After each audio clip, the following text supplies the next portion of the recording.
So hello guys, मी चालली होती ISKCON टेम्पलला आपल्या ठाण्याच्या.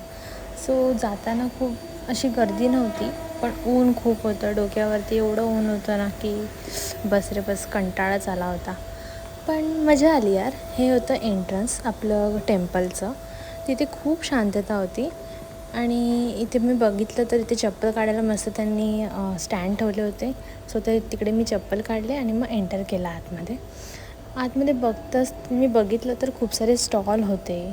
परत श्रीकृष्णाच्या भगवद्गीता वगैरे असं भरपूर काय काय होतं. सो मला आवडलं ते. नंतर इथे पूजेसाठी थाळी वगैरे होती. ₹50, 100, 150 अशी स्टार्टिंग होती. सो तुम्ही इथून घेऊ शकता आणि जाऊ शकता. सो मग मी मंदिरात जात होती. जाताना म्हटलं एक थोडी क्लिप घेऊया.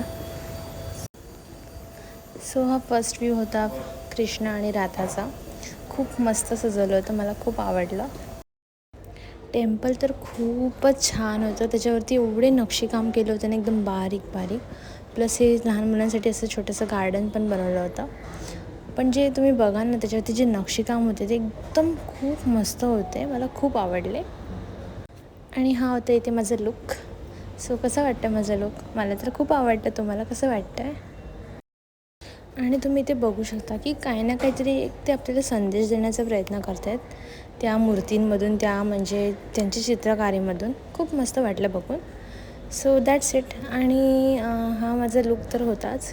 आणि इथे होता प्रसाद भेटत होता, जो प्रसाद खूप छान होता.